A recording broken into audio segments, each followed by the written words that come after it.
Shri V Sivadasan. Federal തത്വങ്ങൾ കേന്ദ്രം കാറ്റിൽ പറത്തുകയാണ്, സംസ്ഥാനത്തിന് അർഹമായത് ലഭിക്കുന്നില്ല എന്ന് പരാതി പറഞ്ഞു.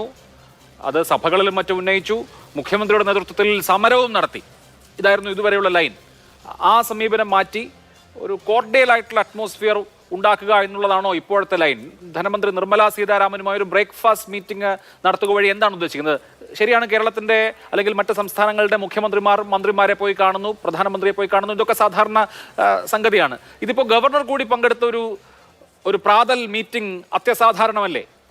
അഭിലാഷേ, കേരളത്തിൻ്റെ മുഖ്യമന്ത്രിയും അല്ലെങ്കിൽ ഏത് സംസ്ഥാനത്തിൻ്റെ മുഖ്യമന്ത്രിയും ധനകാര്യമന്ത്രിയും രാജ്യത്തിൻ്റെ ധനകാര്യമന്ത്രിയും ഗവർണർ ഒന്നിച്ചിരുന്ന് ഭക്ഷണം കഴിക്കുന്നു, പ്രഭാത ഭക്ഷണം കഴിക്കുന്നു എന്നുള്ളത് അത്യസാധാരണമായിട്ടുള്ളൊരു സംഭവമേ അല്ല. പക്ഷേ ഇവിടെ എനിക്ക് അത്യസാധാരണമായിട്ടുള്ളൊരു കാര്യം എനിക്ക് ചോദിക്കാനുള്ളത്, അഭിലാഷിൻ്റെ ഇൻട്രോയിൽ അഭിലാഷ് പറയുണ്ടായി വയനാടിനെക്കുറിച്ച് സംസാരിച്ചു, പിന്നെ പല കാര്യങ്ങളെക്കുറിച്ചും സംസാരിച്ചു, എന്നാൽ ആശാ വർക്കർമാരുടെ വിഷയത്തെക്കുറിച്ച് സംസാരിച്ചില്ല എന്ന് അഭിലാഷോട് പറയുന്നത് കേട്ടു. അഭിലാഷിന് എവിടെ നിന്നാണ് ഇത്രയും ഔദ്യോഗികമായി ഇത്രയും കൃത്യമായിട്ടുള്ള വിവരം കിട്ടിയതെന്ന് എനിക്കറിയില്ല. ഒന്നത് പറയുകയാണെങ്കിൽ ഞാൻ ബാക്കി കാര്യങ്ങളിലേക്ക് കടക്കാലോ. ഒന്ന് അഭിലാഷ് എവിടെ നിന്നാണ് അതിൻ്റെ സോഴ്സ് പറയുകയാണെങ്കിൽ സഹായം. ഈ ഡൽഹിയിൽ നിന്ന് ഈ വാർത്ത റിപ്പോർട്ട് ചെയ്ത റിപ്പോർട്ടർമാരുടെ ഇൻപുട്ടാണ്.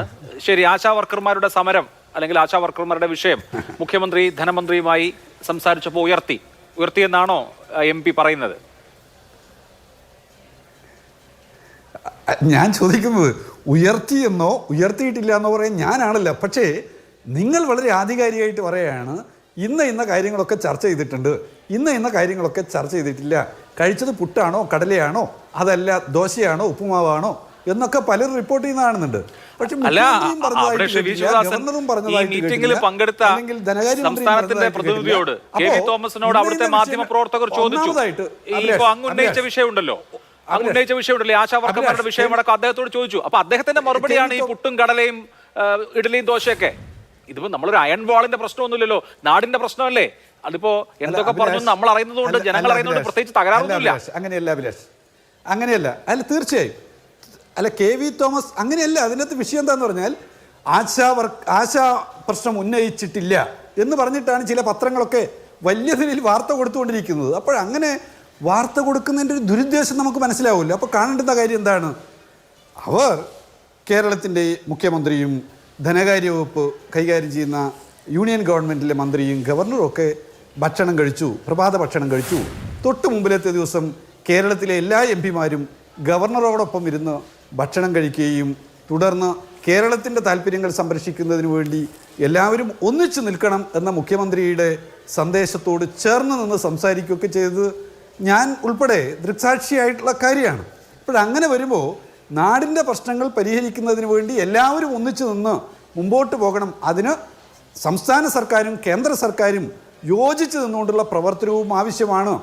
അത് മനസ്സിലാക്കിക്കൊണ്ട് ആരെല്ലാം ഇടപെടുന്നുണ്ടോ അതൊക്കെ സ്വാഗതം ചെയ്യുകയാണ് നമ്മൾ വേണ്ടത്.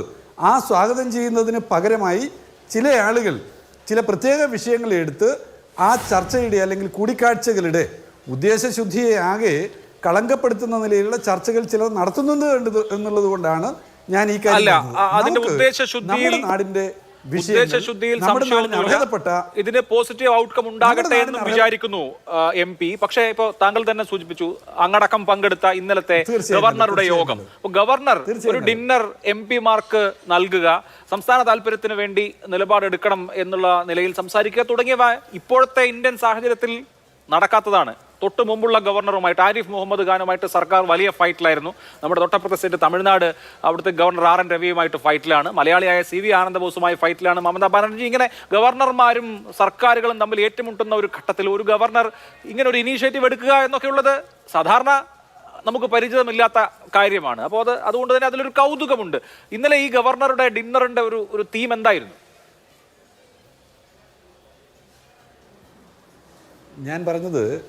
ഞാൻ തുടക്കത്തിലേ പറഞ്ഞല്ലോ, ഞാനതിൻ്റെ വിശദാംശത്തിലേക്ക് പോകാൻ ഞാൻ ആഗ്രഹിക്കുന്നില്ല. കാരണം അത് ഒരു ഔദ്യോഗിക സ്വഭാവത്തോടു കൂടി ഉള്ള ഏതെങ്കിലും രാഷ്ട്രീയ വിഷയത്തെക്കുറിച്ചുള്ള ചർച്ചയ്ക്ക് വേണ്ടിയുള്ള യോഗമായിരുന്നില്ല. പക്ഷേ ഒറ്റ കാര്യം മാത്രം ഞാൻ ആ വിഷയത്തിൽ പറയുന്നത്, എല്ലാ ആളുകളും പൊതുവിൽ സംസ്ഥാന താല്പര്യത്തിന് വേണ്ടി യോജിച്ച് നിൽക്കണം. നമ്മുടെ നാട് വലിയ നിലയിൽ വിവേചനം നേരിടുകയാണ്. ആ വിവേചനത്തിൻ്റെ വിശദാംശത്തിലേക്ക് ഞാൻ കിടക്കുന്നില്ല. അത് കണ്ണൂർ എയർപോർട്ട് നമ്മുടെ മുമ്പിലുണ്ട്, വയനാട് നമ്മുടെ മുമ്പിലുണ്ട്. അതുപോലെ കേരളത്തിലെ വികസന പ്രവർത്തനങ്ങളോട് എടുക്കുന്ന സമീപനമുണ്ട്. ഇന്ത്യയിൽ നാഷണൽ ഹൈവേയുടെ ഭൂമി എടുക്കുന്നതിന് വേണ്ടി പണം നൽകിയിട്ടുള്ള ഏക സംസ്ഥാനമാണല്ലോ കേരളം. ഇങ്ങനെ വിവിധ വിഷയങ്ങൾ, എയിംസ് അനുവദിക്കപ്പെടാതെ നിൽക്കുന്ന ഒരു സംസ്ഥാനമായിട്ട് കേരളം നിൽക്കുന്നു. കോച്ച് ഫാക്ടറി പ്രഖ്യാപനത്തിന് ശേഷം നടപ്പിലാക്കപ്പെടാത്ത സംസ്ഥാനമായിട്ട് കേരളം നിൽക്കുന്നു. വിവേചനങ്ങൾ ഏറ്റുവാങ്ങിക്കൊണ്ടിരിക്കുന്ന ഒരു സംസ്ഥാനമാണ് കേരളം. കേരളമാകട്ടെ ഇന്ത്യയിൽ ഏറ്റവും വലിയ മാനുഷിക വിഭവശേഷിയിൽ ഏറ്റവും മുന്നിൽ നിൽക്കുന്ന സംസ്ഥാനം. വികസിത രാജ്യങ്ങളുമായി കിടപിടിക്കാൻ പറ്റുന്ന നേട്ടങ്ങൾ ആരോഗ്യ വിദ്യാഭ്യാസ മേഖലയിൽ നേടിയിട്ടുള്ള സംസ്ഥാനം. നമ്മുടെ സംസ്ഥാനത്ത് ആരോഗ്യ മേഖലയിൽ ചെലവഴിക്കപ്പെടുന്ന തുകയുടെ 77% ചെലവഴിക്കുന്നത് സംസ്ഥാന സർക്കാരാണ് എന്ന് അഭിമാനത്തോടുകൂടി പറയുന്നവരാണ് നാം. ഇത്രയേറെ നേട്ടങ്ങൾ ഉണ്ടാക്കിയിട്ടുള്ള ഒരു സംസ്ഥാനത്തിന് നേരെ ഉണ്ടാകുന്ന വിവേചനത്തിനെതിരായി എല്ലാവരും കൈകോർക്കണമെന്ന മുഖ്യമന്ത്രിയുടെ അഭ്യർത്ഥനയോട് പൊതുവിൽ എല്ലാ ആളുകളും യോജിച്ച് പ്രതികരിക്കുന്നതാണ് നാം കണ്ടിട്ടുള്ള ചിത്രം എന്നുള്ളതാണ് ഞാൻ കൂട്ടിച്ചേർക്കുന്നത്.